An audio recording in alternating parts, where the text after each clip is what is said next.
देखिए, अपना जो टॉपिक चल रहा है वो टॉपिक चल रहा है आपका बीए पार्ट फर्स्ट ईयर का फर्स्ट पेपर, जो आपकी सेमेस्टर में आने वाला है। और उसमें 2 पार्ट अपन पढ़ चुके हैं, बाकी आगे पढ़ने वाले हैं। और तीसरा पार्ट जो है बीसलदेव रासो जो लिखा है, रास शब्द लिखा है।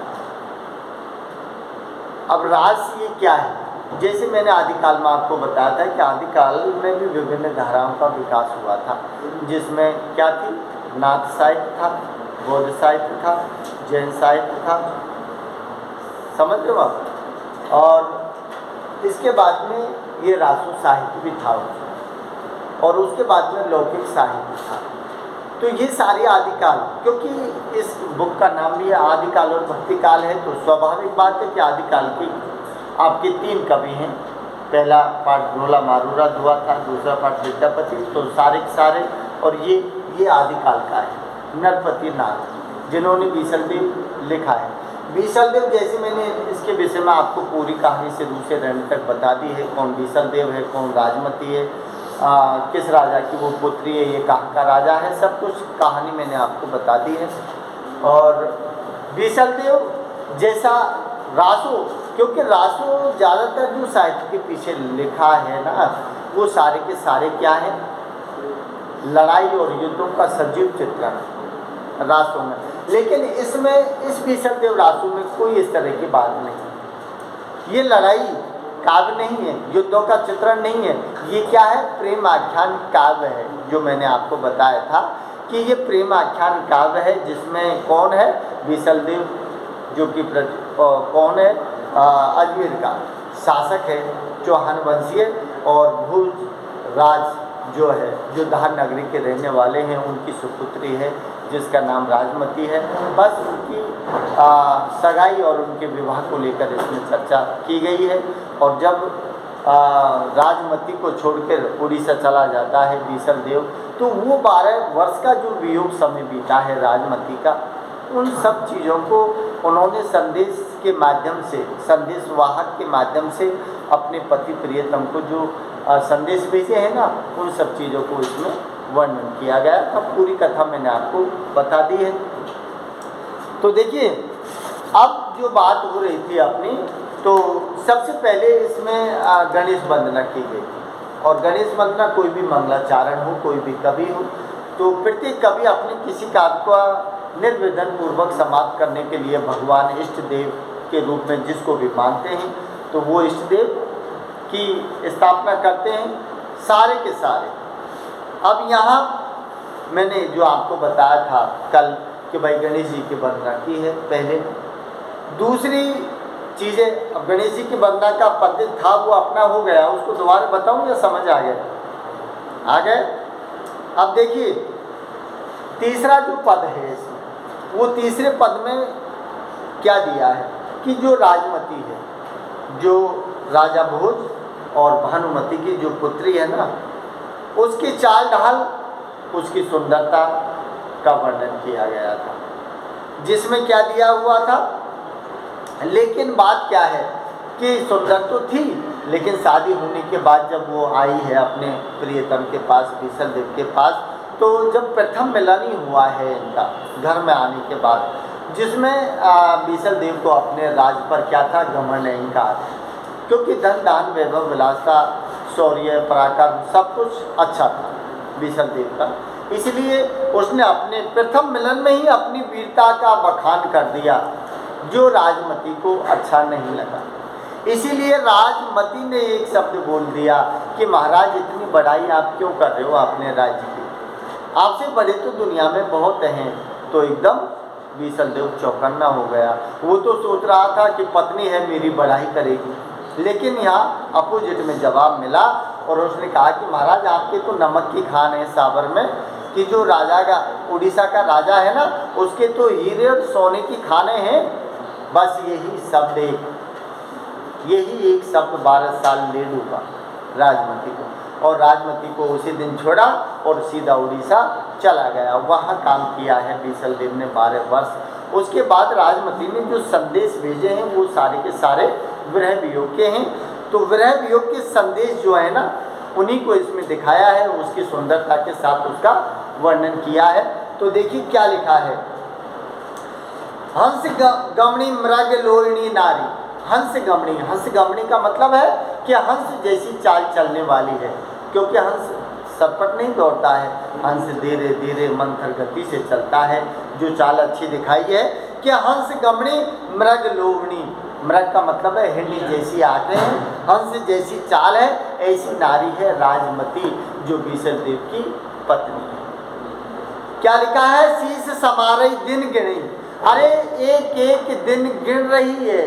कौन? राजमती अपने प्रियतम, अपने जो बीसल देव है ना, जब से गया है, जब से एक एक दिन कर अपने शीश के जो बाल है ना वो श्रृंगार कर रही है।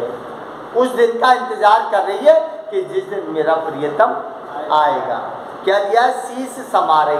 शीश समारे का मतलब है कि अपने शीश को संभाल कर श्रृंगार करती हुई राजमती एक एक दिन को गिन रही है।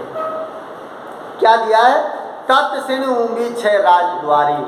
और वो अपने राजमहल का जो द्वार है ना उस पर खड़ी खड़ी उसी तरफ देखती है जिस तरफ से उसका प्रियतम आने वाला है। क्या दिया है? तत्सिनी ऊंबी। ऊबी का मतलब होता है खड़ा रहना। क्या दिया है? 6 राजद्वारी। इसका मतलब राजद्वारी, राजद्वारी का मतलब है कि राज का जो दरवाजा है, महल का जो दरवाजा है ना, उस दरवाजे पर खड़ी खड़ी वो अपने प्रियतम का इंतजार कर रही है। क्या दिया है? नहा नहीं। रानी तो है, नहा। नहा मीन्स होता है स्वामी या पति। नहीं, कि मेरा पति मेरे पास नहीं है। क्या दिया है? ना नहीं जो वही चिहू दिसे। जो वही, जो वही का मतलब है बाट निहारना या इंतजार करना। तो जो वही चहु दिसे। अरे वो इंतजार कर रही है अपने प्रियतम का। और चहु दिसे का मतलब है चारों ओर नजर फैला के देख रही है कि इधर से आ रहा है, कि इधर से आ रहा है, लेकिन कहीं से उसका प्रियतम उसको आता हुआ नहीं दिखाई देता है। तो विरह वियोग राजमती का दिखाया है, जो अपने प्रियतम के लिए दिखाया है। क्या दिया है? काई सिरजी उलगाणारी नारी। काई, अब वो परमात्मा से निवेदन करती है, मतलब एक निवेदन नहीं, परमात्मा को कोसती है। कैसे? क्या दिया है? काई सिरजी। सिरजी का मतलब होता है सृजन या निर्माण करना। काई माने दिया है क्यों, कि हे परमात्मा कि आपने हमको क्यों बनाया। क्या दिया है? काई सिरजी उलगाणी नारी। उलगाणी, उलगाणी का मतलब है कि ये बड़े बड़े राजाओं की पत्नी हमको क्यों बना दिया। अरे इसके बजाय तो हमें छोटे आदमी, आम आदमी की पत्नी बनाते तो हम कम से कम सुख से अपना जीवन उनके साथ बिताते, हमारे पति हमारे पास होता। लेकिन आज हम रानी हैं और रानी होने के बावजूद भी हम अकेली हैं, क्योंकि राजा चला गया है। इसलिए दिया है उलगाणी नारी। उलगाणी का मतलब है राजा महाराजाओं की पत्नी हमको नहीं बनाते, नारी नहीं बनाते, हमको तो कोई गरीब आम आदमी की पत्नी बनाते, जिससे हम आराम से उनके साथ अपना वैवाहिक सुख जो है ना उसको लेते। क्या दिया है? जाए दिहाड़े रे जुहुरता। जाए दिहाड़े। दिहाड़े, दिहाड़े का मतलब है दिन से। दिहाड़े रे जुहुरता, कि हमारा प्रत्येक दिन विरह वियोग में अपने प्रियतम पति का इंतजार करते करते निकल जाता है। क्या दिया है? जुहुरता। जुहुरता का मतलब है संघर्ष करना, जूझना। संघर्ष करना, जूझना, कि हमारा प्रियतम हमारे पास नहीं है, इसलिए हम विरह वियोग की पीड़ा है ना उससे हम जूझ रहे हैं। और हमें पता नहीं कि कब हमारे जीवन का संघर्ष खत्म होगा, कब ये 12 साल खत्म होंगे, कब हमारा प्रियतम हमारे पास आएगा। तो भगवान को अंत में कोसा है। अब देखिए ऊपर प्रथम जो पद था उसमें गणेश जी की वंदना की थी, और अब जो चौथा पद दिया है तो उसमें क्या दिया है? हंसवाहिनी। हंसवाहिनी कौन है? माँ सरस्वती, शारदा देवी की वंदना की है। क्यों की है? क्योंकि शारदा ही एक ऐसी देवी है जो आपको क्या करेगी? टूटे फूटे जो शब्द है अच्छी वाणी देगी, अच्छी बुद्धि देगी, और आपके काव्य का सुंदर रूप प्रदान करेगी। तो क्या दिया है? हंस वाहिनी देवी करे धरई बीन। हंस वाहिनी देवी कि हे माँ शारदा देवी कि तू क्या है? हंस की वाहिनी। इसका मतलब कि तू हंस पर विराजमान है, हंस तेरी सवारी है। और क्या दिया है? कर धरई वीण, तू हंस पर दोनों हाथों में वीणा लेके बैठी हुई है। तो मैं अपना निवेदन आपके चरणों में करता हूँ कि आप मेरे ऊपर आशीर्वाद रखें, अपनी कृपा दृष्टि मेरे ऊपर रखें। अब वो क्या कहता है कि झूठा कवित कहूँ कुलहीन। अरे इस संसार में बहुत सारे लोग कैसे हैं? कुलहीन हैं, निम्न नीच में उत्पन्न हुए हैं। निम्न नीच जो शब्द है एक ही है कि निम्न कुल में उत्पन्न हुए हैं और झूठ ही झूठ कविताएं उन्होंने रची हैं। ठीक मेरा वैसे मेरा भी एक कार्य है। क्या दिया है? झूठा कवित कहूँ कहे कुलहीन, कि जैसे दिया है कि जैसे कुलहीन व्यक्ति ने झूठे कवित्व को रच दिया है। कब? जब आपकी कृपा दृष्टि होती है, आपका आशीर्वाद होता है ना, तब नीच व्यक्ति भी अपनी काव्य रचना को कर देता है। तो मैं आपके पास निवेदन करता हूँ, क्या कहती है? क्या कहता है नरपति नाल? वर दीनो माता शारदा के हे माँ शारदा, मैं निवेदन करता हूँ कि मुझे वर माने वरदान, आशीर्वाद, कि वर देनो मातो शारदा के हे माँ शारदा कि मुझे वरदान दीजिए कि मैं अपने काम में सफल हो सकूं। भूलऊं जी अक्षर आण बहुड़ी।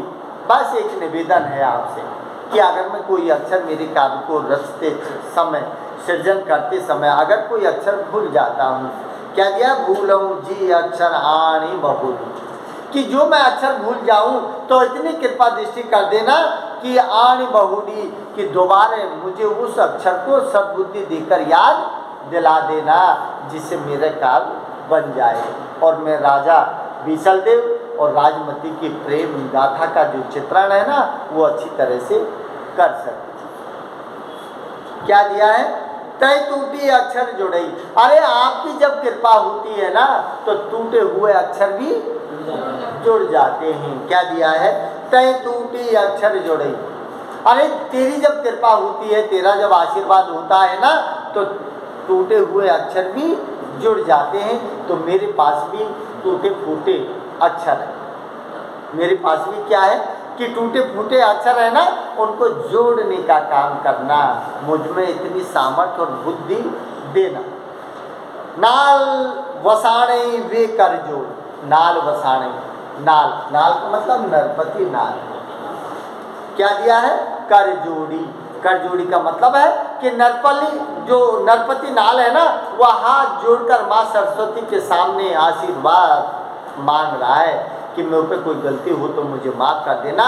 बस आपका आशीर्वाद मेरे ऊपर बना रहे, जिससे मेरा बीसलदेव का राजा, जो बीसलदेव राजा राजमती की प्रेम गाथा है ना, उसको मैं ठीक से लिख सकूँ। ये पद थे आपके।